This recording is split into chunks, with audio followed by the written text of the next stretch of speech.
Hello dear students, welcome back to the channel the physics kid. मैं हूं आपका tutor Mudassir Bhatt. आज है class 11th topic laws of motion का लेक्चर नंबर 5 और आज हम बात करेंगे about an important topic which is very very important in problem solving and उसका नाम है फ्री बॉडी डायग्राम। राइट, तो इससे पहले हमने बात की, we talked about Newton's first law of motion, we talked about Newton second law of motion, then we talked about impulse and change in momentum and then we talked about Newton's third law of motion। तो आज आप ऐसा समझिए कि आज हम basically in laws की जो एप्लीकेशन पार्ट है उस पे आ रहे हैं। तो आज हम बात करेंगे अबाउट फ्री बॉडी डायग्राम। तो जैसे कि नाम से ही पता चलता है कि ये एक ऐसा डायग्राम है जिसमें एक बॉडी को फ्री किया जाता है। जैसे मान लीजिए हमारे पास एक बॉडी है, ये एक सरफेस है जिस सरफेस के ऊपर कोई बॉडी रखी गई है, ठीक है। अब मान लीजिए इसके ऊपर एक और बॉडी है। अब अगर मुझे इन दो बॉडीज में से, सपोज इसका मास है m1, इसका मास है m2, अगर मैं m1 पे कंसर्न हूं तो मैं क्या करूंगा, मैं m1 को अलग निकाल के उस पे बात करूंगा। तो in free body diagram what we do, we basically find out all the forces acting on the body, all the forces acting on the body. तो यहां आप एक बात याद रखेंगे, we are talking about forces on the body, not by the body, not by the body। तो हम लोगों का जो काम है वो ये है कि हम लोग यहां पे बात कर रहे हैं एक बॉडी जो है, उस बॉडी पे कितने फोर्सेस लग रहे हैं, उस बॉडी से कौन सा फोर्स लग रहा है। We are not concerned about that, we are only concerned about forces on the body, ठीक है। तो एक इंपॉर्टेंट चीज हमने पढ़ी थी Newton's third law of motion में कि to every action there is an equal and opposite reaction, लेकिन साथ में हमने बोला था कि action and reaction must act on two different objects. लेकिन यहां पे हम लोग बात करते हैं, यहां पे ये जो फ्री बॉडी डायग्राम होगा तो इसमें कुछ चीजें होंगी, यहां पे थर्ड लॉ वैलिड नहीं होगा क्योंकि यहां पे हम लोग एक ही बॉडी की बात कर रहे हैं, यानी कि हम लोग बोलते हैं forces on the body not by the body. तो यहां पे एक्शन रिएक्शन पेयर नहीं बनेगा। तो यहां पे हम लोग सिर्फ और सिर्फ बात करेंगे उन फोर्सेस की जो इस बॉडी पे लग रहे हैं, ऑन द बॉडी, ठीक है। अब ये जो फोर्सेस है, फोर्सेस कई तरीके के फोर्सेस होते हैं। जैसे हमारे पास सबसे इंपॉर्टेंट फोर्स होता है weight, that is the gravitational force. उसके बाद वी हैव नॉर्मल रिएक्शन, उसके बाद we have tension force, centripetal force, pseudo force, frictional force. We have n number of forces और इन सब फोर्सेस पे हम लोग धीरे धीरे आगे आगे बात करेंगे। तो आज की क्लास में मेनली हम बात करेंगे दो फोर्सेस पे, जिसमें एक होगा वेट और दूसरा होगा नॉर्मल रिएक्शन, ठीक है ना। तो वेट जो है, पहले हम बात करेंगे वेट की। So weight is what, weight is the downward force. तो जो वेट है, weight is the gravitational pull. Gravitational pull ये आप सबको पता होगा कि वेट जो है ये एक ग्रेविटेशनल पुल है। जो अर्थ किसी भी ऑब्जेक्ट को अपनी तरफ खींचती है, उस फोर्स को हम लोग बोलते हैं weight. So weight is what, weight is simply mg, where m is the mass of the body and g is acceleration due to gravity, and usually हम लोग g को लेते हैं on the surface of earth 9.8 metre पर second इसकी value है, but we take it approximately 10। And चूंकि हम लोग फ्री बॉडी डायग्राम पढ़ रहे हैं तो यहां एक इंपॉर्टेंट चीज आपको ये याद रखना है कि ये जो वेट है, weight always acts vertically downwards. तो अगर ये एक बॉडी है तो इसका मास m है, तो इसका वेट जो है वो नीचे की तरफ होगा mg। तो ये कुछ इंपॉर्टेंट पॉइंट्स है वेट के बारे में जो आपको याद रखने हैं। सबसे पहला point, what is weight, weight is the gravitational pull. तो ये एक फोर्स है बेसिकली, तो इसका यूनिट जो है वो न्यूटन है, केजी नहीं है, ठीक है ना। तो इट्स अ ग्रेविटेशनल पुल। अर्थ किसी चीज को अपनी तरफ किस फोर्स से खींच रही है, उसी को हम लोग नाम वेट का देते हैं। और ये बराबर होता है m into g, that is mass into acceleration due to gravity, where g is 9.8। So normally for the calculation part we take it as 10 metre per second square. And सबसे इंपॉर्टेंट, क्योंकि हम लोग जब फ्री बॉडी डायग्राम बनाते हैं we always show the forces on the body. तो यहां पे आपको याद रखना है कि जो वेट है, weight always acts vertically downwards, ठीक है। तो ये थी बात वेट के बारे में। इसके बारे में ऑलरेडी आपको बहुत सारी चीजें पता होंगी, बट ये कुछ इंपॉर्टेंट पॉइंट्स है जो हमको फ्री बॉडी डायग्राम बनाने में मदद करेंगे। इसके बाद आइए हम लोग बात करेंगे अबाउट नॉर्मल रिएक्शन।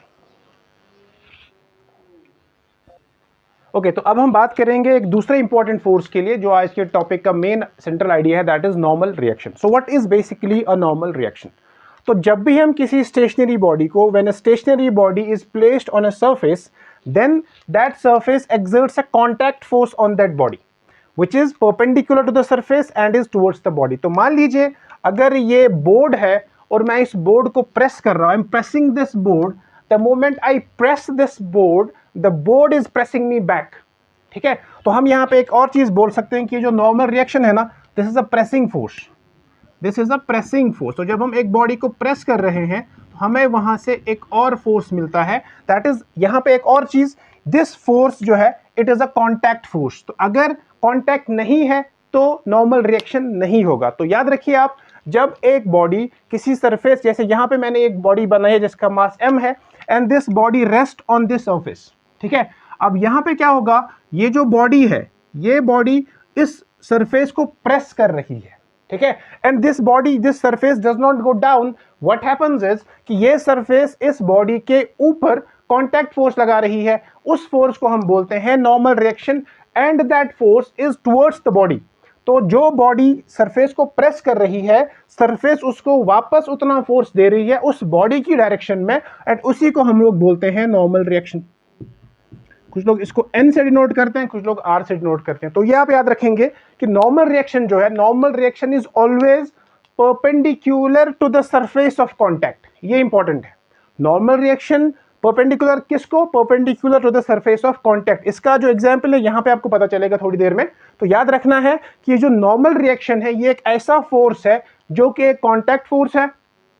अगर दो बॉडीज के बीच में कॉन्टैक्ट नहीं होगा तो नॉर्मल रिएक्शन का फोर्स जो है वो एग्जिस्ट नहीं होगा, नंबर वन। नंबर टू, जब एक बॉडी किसी बॉडी को प्रेस कर रही है तो जिस बॉडी को वो प्रेस कर रही है वो बॉडी ऑपोजिट डायरेक्शन में फोर्स देती है, एंड वो जो फोर्स होता है that is towards that body, और उस फोर्स को हम लोग बोलते हैं नॉर्मल रिएक्शन। तो इसीलिए मैंने यहां पे लिखा it's a pressing force, it's a contact force, and it is always perpendicular to the surface of contact.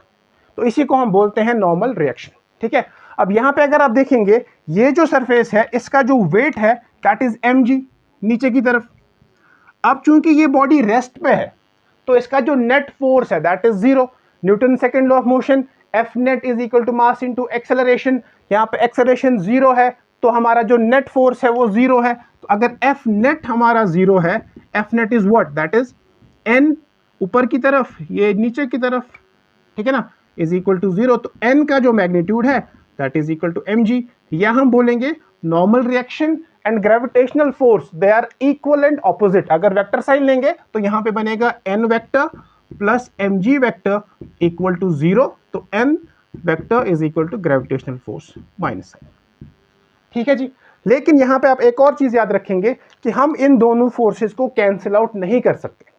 ये न्यूटन का थर्ड लॉ का पेयर, एक्शन रिएक्शन पेयर नहीं बनता है। तो फिर से आई रिपीट, न्यूटन का जो थर्ड लॉ था वो ये था, to every action there is an equal and opposite reaction, action and reaction must act on two different objects.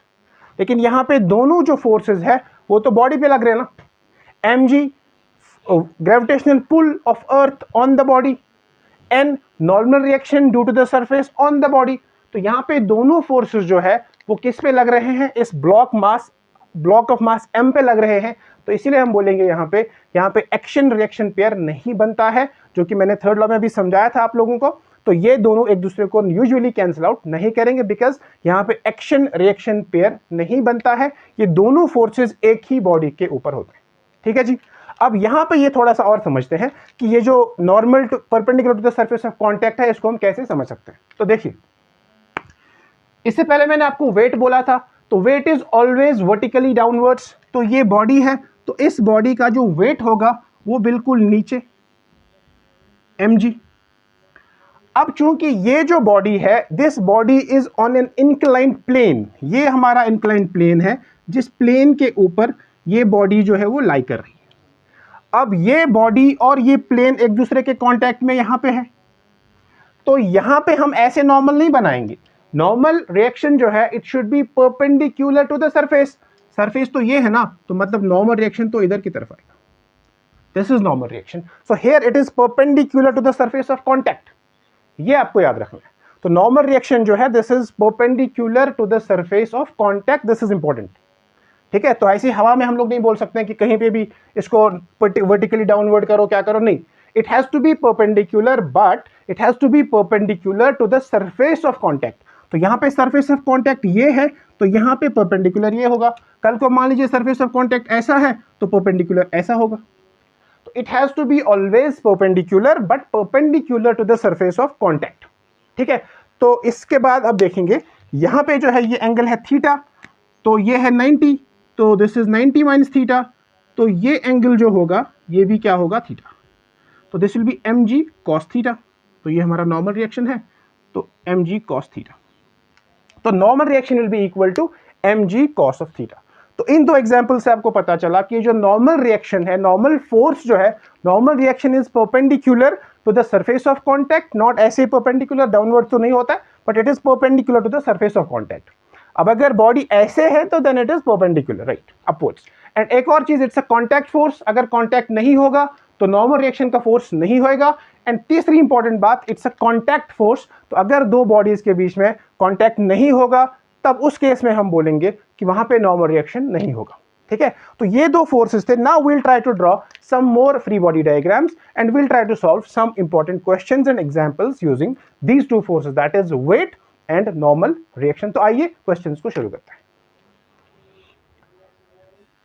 Okay, now we'll talk about motion of bodies in contact में, जहां पे दो bodies contact में है। तो मैंने आपको अभी थोड़ी देर पहले बोला कि जो नॉर्मल रिएक्शन है इट्स अ कॉन्टैक्ट फोर्स, तो जो ही यहां पे आएगा बॉडीज और इन कॉन्टैक्ट, तो आपके दिमाग में सबसे पहले ये क्लिक होना चाहिए कि कहीं ना कहीं यहाँ पे नॉर्मल रिएक्शन का कॉन्सेप्ट इस्तेमाल होगा ही होगा। अब जहां भी हम ऐसे क्वेश्चंस करेंगे तो वी ऑलवेज एज्यूम कि जो सरफेस है ना, दिस इज स्मूथ, फ्रिक्शनलेस, या फ्रिक्शन का फिलहाल कोई कॉन्सेप्ट नहीं है। अब यहाँ पे हमारे पास दो बॉडीज है in contact, this is a body of mass m1 and this is a body of mass m2। m1 m2 कुछ भी हो सकता है, बट फिलहाल हम लोग यहाँ पे मान के चलते हैं कि इसका है m1 और इसका m2, ये छोटी बॉडी है, ये बड़ी बॉडी है। And these two bodies are in contact with each other, and हम लोग यहाँ पे एक फोर्स लगा रहे हैं F यहां से, ठीक है ना, और उससे क्या होता है, ये पूरा सिस्टम जो है ये चल रहा है with an acceleration of a। ठीक है, तो अगर हम देखेंगे सिंपली यहां पे क्या होता है, तो ये एक सिस्टम है, so this system goes like with a force of F into mass ma। तो यहां पे जो नेट फोर्स है that is total mass m1 plus m2, तो F नेट जो है या F जो है that is m1 plus m2 into a, तो a जो होगा that is F divided by m1 plus m2। इसको हम आगे अभी प्रूव भी करेंगे, बट फिलहाल इसको आप साइड में याद रखिए। अब हमें एक तो इस ऐसे क्वेश्चंस में यूजुअली हमें निकालना होता है एक्सेलरेशन या फोर्स, जो दो में से एक जो गिवन नहीं होगा। And more importantly what we have to calculate is we have to calculate the normal force और द कॉन्टैक्ट फोर्स और नॉर्मल रिएक्शन। ये तीनों नाम जो है इसको लिखे होते हैं, या तो आपको इसको लिखा होगा what is the contact force between m1 and m2, what is the normal reaction between m1 and m2, what is the normal force. तो ये तीन नाम में से कोई भी नाम लिखा होगा, यहां पे आपको पता चलना चाहिए कि इन सब चीजों का एक ही मतलब है, that is the normal reaction. तो हम सबसे पहले क्या करेंगे, हम बनाएंगे फ्री बॉडी डायग्राम।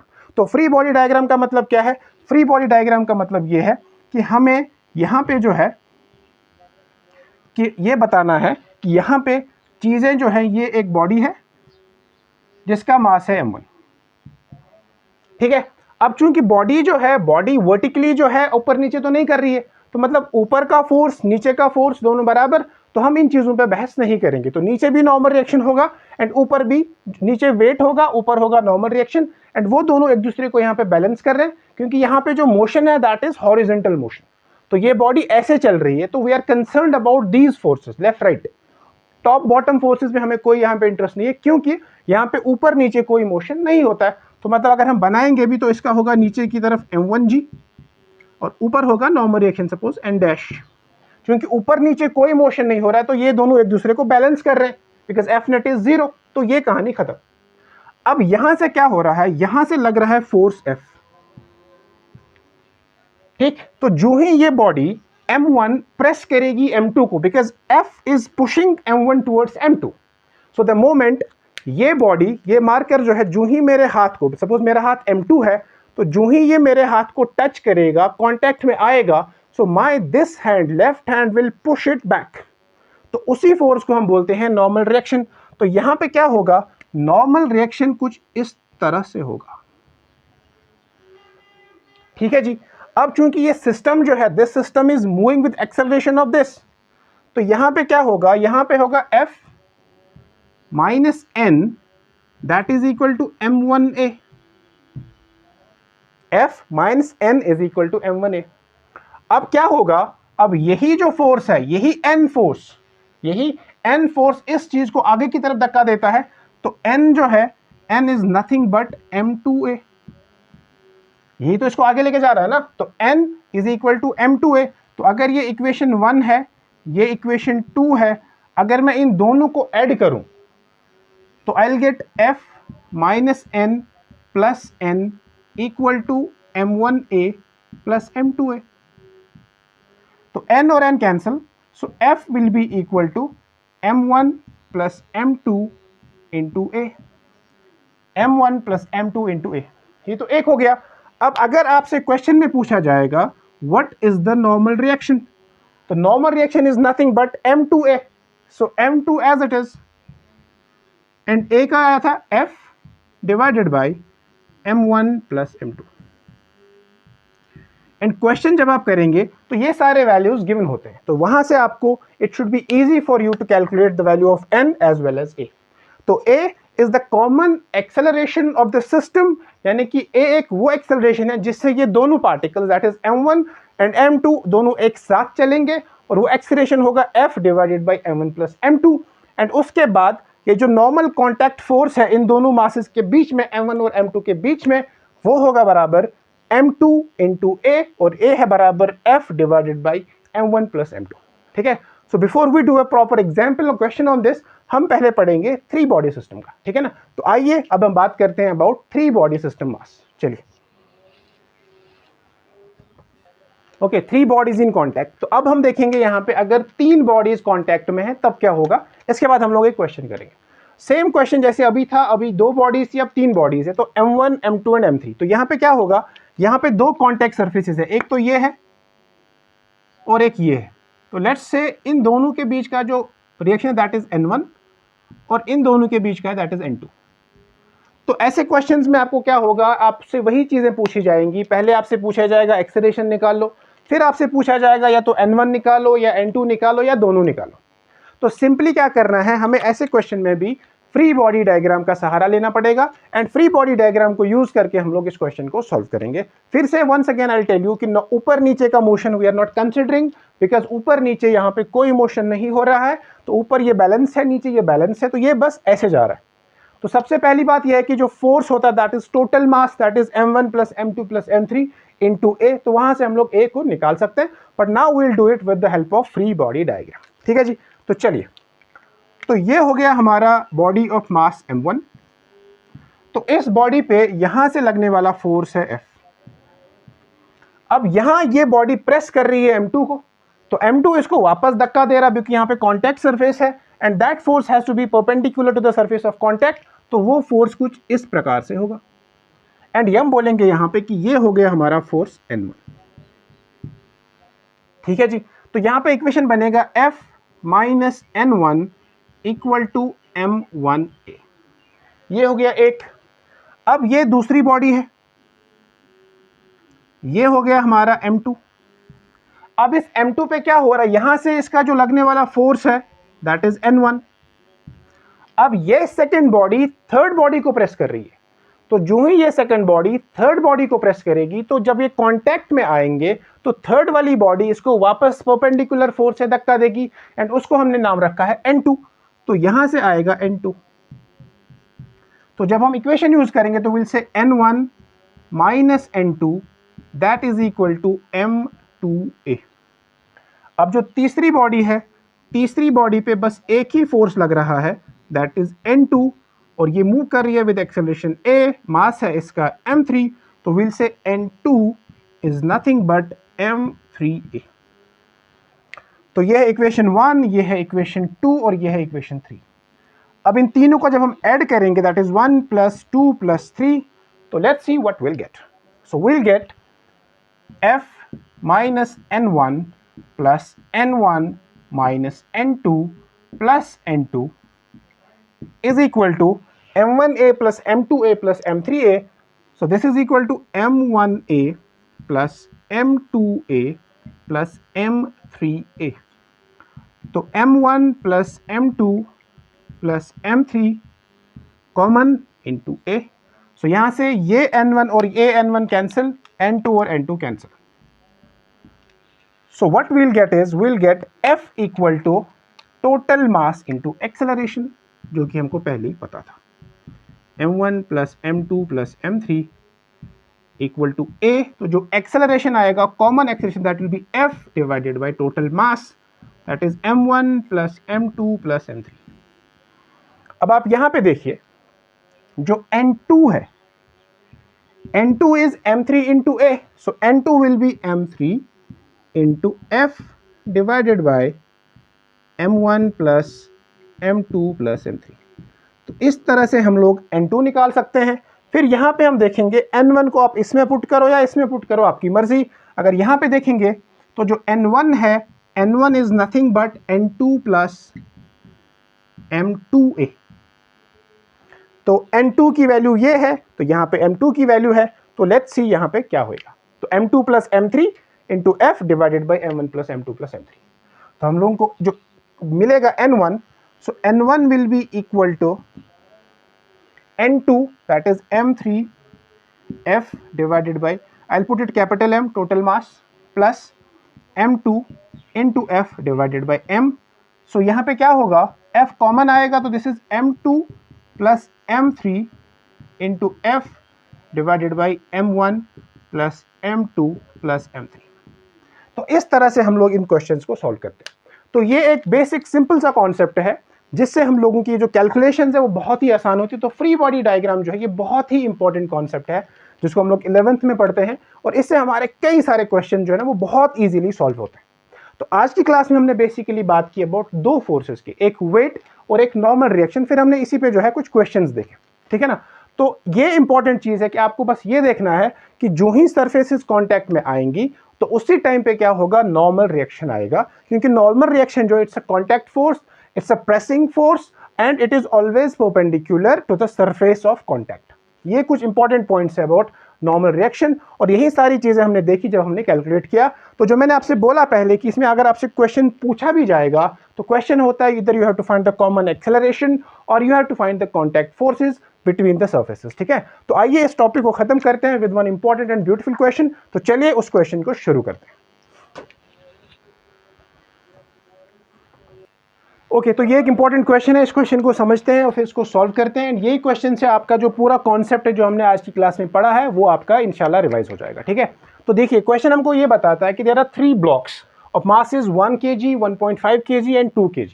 तो ये ब्लॉक्स है m1, m2, m3। अब यहाँ पे m1 की वैल्यू है 1, m2 की वैल्यू है 1.5 और m3 की वैल्यू है 2 kg, राइट। एंड हमको बोला गया कि they are in contact with each other, तो ये तीनों एक दूसरे के साथ चिपके हुए हैं, कॉन्टैक्ट में, राइट। नंबर 2 आपको बताना ये है कि अब देखिए क्वेश्चन कैसा है, ये बहुत ही ब्यूटीफुल क्वेश्चन है। आपको ये बताना है फाइंड द हॉरिजॉन्टल फोर्स, आपको ये F निकालना है सच दैट ये तीनों ब्लॉक्स मूव करेंगे with a common acceleration of 4 metre per second square. तो अभी तक जो हम A निकालते थे वही आपको यहाँ पे गिवन है, that is 4 metre per second square, और आपको F निकालना है। यानी कि हमको ये पता है कि फोर्स ही एक ऐसी चीज है जो किसी बॉडी में एक्सेलरेशन को प्रोड्यूस करता है। अब यहां पे हमको फोर्स निकालना है, एक गिवन है, तो ये पहला क्वेश्चन। दूसरा क्वेश्चन ये है कि हमें इन तीनों बॉडीज पे बताना है कि रिजल्टेंट फोर्स कितना होगा, नेट फोर्स कितना होगा on m1, m2 and m3। And तीसरा हमको निकालना है द कॉन्टैक्ट फोर्सेस। तो ये दो क्वेश्चन अलग अलग है, रिजल्टेंट फोर्स अलग है, कॉन्टैक्ट फोर्स अलग है। तो कॉन्टैक्ट फोर्स रिजल्टेंट फोर्स का एक हिस्सा है। तो रिजल्टेंट फोर्स में हम लोग बात करते हैं what is the net force on the body, and contact force में हमने अभी पढ़ा था that is the normal reaction. और मैंने आपको पहले ही बोला था कि एग्जामिनर जो है, जो क्वेश्चन बनाने वाला है, वो आपको कभी ये बोलेगा नॉर्मल रिएक्शन निकालो, कभी बोलेगा कॉन्टैक्ट फोर्स निकालो। तो आई होप ये क्वेश्चन आपके लिए बहुत आसान होने वाला है, एंड आप लोग वीडियो पॉज करके इसको ट्राई भी कर सकते हैं बिकॉज ये क्वेश्चन बहुत सिंपल है। तो विल डू इट। चलिए जी, पहला पार्ट ये है कि हमको निकालना है व्हाट इज दी फोर्स। तो हमको पता है कि जो F होता है बराबर m1 plus m2 plus m3 into A, क्योंकि 3 बॉडी का सिस्टम है। तो F हमें निकालना है, m1 है 1, 2 and 1.5, so this is 4.5 kg। Total mass into acceleration है 4 मीटर पर सेकेंड स्क्वायर। तो हमें क्या करना है, हमें F निकालना है, तो F विल बी 18 न्यूटन। तो पहला क्वेश्चन इज डन। सो पहला क्वेश्चन है 18 न्यूटन। तो दैट मीन्स हमें 18 न्यूटन फोर्स चाहिए ताकि इस तीनों ब्लॉक्स को हम एज अ सिंगल यूनिट चला सकते हैं with an acceleration of 4 meter per second square. So in order to move this system with a common acceleration of 4 meter per second square, we need a horizontal force of 18 Newton. Number 1. Number 2, अब हमको क्या करना है, अब हमें free body diagram बनाना है तीनों का. तो चलो एक का बनाते हैं पहले. तो आई होप आप लोगों को ये चीज क्लियर होगी. तो I will rub this off. I don't want to rub the question, so I will rub the solution here. अब यहां पे मैं m1 की बात करता हूं पहले. ठीक है जी. तो ये हो गया हमारा f. यहां से आएगा n1 नॉर्मल रिएक्शन, और कॉमन एक्सेलरेशन जो है that is 4 metre per second square. Now we have to find the resultant force. तो ये जो सिस्टम है ये चल रहा है फ्रॉम लेफ्ट टू राइट, तो ये हमारा डायरेक्शन है. तो इस डायरेक्शन में जितने भी फोर्सेस होंगे वो होंगे पॉजिटिव, और इसके ऑपोजिट जितने भी फोर्सेस होंगे वो होंगे नेगेटिव. राइट. तो यहां पे हम देखेंगे इसका इक्वेशन बनेगा F minus N1 that is equal to M1 into A. तो F माइनस N1 हमको निकालना है, बिकॉज यही तो रिजल्टेंट फोर्स है ना. एक इधर की तरफ एक इधर की तरफ, तो इस पर नेट फोर्स कितना लगेगा. जैसे फॉर एग्जांपल ये मार्कर है, मैं इसको यहां से पुश कर रहा हूं विद अ सर्टेन फोर्स, और यहां से भी पुश कर रहा हूं विद अ सर्टेन फोर्स. तो ये थोड़ा सा इधर की तरफ शिफ्ट हो रहा है, तो मतलब ये फोर्स का मैग्नीट्यूड ज्यादा है, ये का कम है. तो इसी तरह यहां पे चूंकि जो सिस्टम है ये सिस्टम चल रहा है फ्रॉम लेफ्ट टू राइट, तो इसका मतलब वो फोर्सेस जो चल रहे हैं फ्रॉम लेफ्ट टू राइट उनका मैग्नीट्यूड ज्यादा है as compare to the forces जो चल रहे हैं फ्रॉम राइट टू लेफ्ट. तो रिजल्टेंट फोर्स होगा F minus N1, so that will be equal to M1A. तो M1 की वैल्यू है 1, A की वैल्यू है 4, तो दैट इज 4 न्यूटन.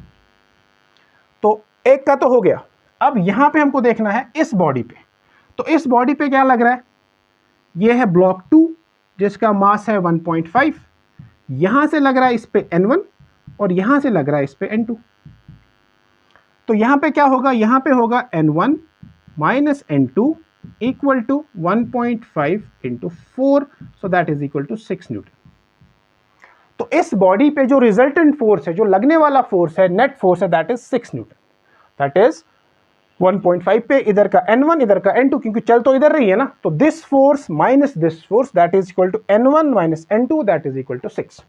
अब जो तीसरी बॉडी है, तीसरी बॉडी पे क्या होगा, नेट फोर्स होगा N2, and that will be equal to M2A, so that is 2 into 4, so that is equal to 8 newton. तो इसका मतलब जो पहला ब्लॉक है, अब आप देखिए नेट फोर्स हमारा कितना था टोटल 18.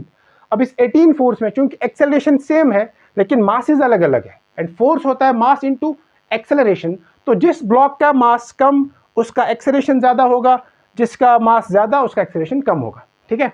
अब यहां पे देखिए, तो यहां पे उसी हिसाब से फोर्स भी जो है वो अलग अलग लगेगा. तो देखिए पहला ब्लॉक है 1 kg का, उस पे लग रहा है फोर्स 4 न्यूटन, दूसरे पे 6, तीसरे पे 8. तो 8 प्लस 6 प्लस 4 18. तो इस तरह से हम लोग निकाल सकते हैं resultant forces on each blocks. ठीक है ना. तो हर एक ब्लॉक पे जो नेट फोर्स होगा वो हमने रिजल्टेंट फोर्स होगा, सॉरी, या नेट फोर्स हम बोलेंगे, वो हमने ऐसे कैलकुलेट किया. सो दैट इज 4, 6 एंड 8. ठीक है. अब इस क्वेश्चन का जो है वो थर्ड पार्ट करते हैं क्विकली. तो let's see. Again I will rub the solution. तो क्वेश्चन को वैसा का वैसा रखते हैं. क्वेश्चन है मैग्नीट्यूड ऑफ कॉन्टैक्ट फोर्सेस. तो हमें N1 और N2 निकालना है. So we have to find N1 and N2. पहला केस है हमारे पास, तो F minus N1 equal to M1A.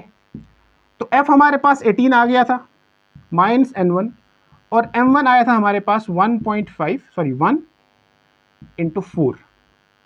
तो जो N1 है, N1 आएगा बराबर 18 minus 4, so that is equal to 14 newton. ठीक है. F minus N1 equal to M1A. तो F हमें पता है ऑलरेडी 18, M1A हमें पता है 4, तो 18 minus 4 equal to N1 that is equal to 14 newton. अब सिमिलरली यहां पे हम लोग निकाल सकते हैं कि जो N2 है, N2 is what, N2 is M2A. So M2 हमारा है 2, A है 4, सो दिस इज 8 न्यूटन.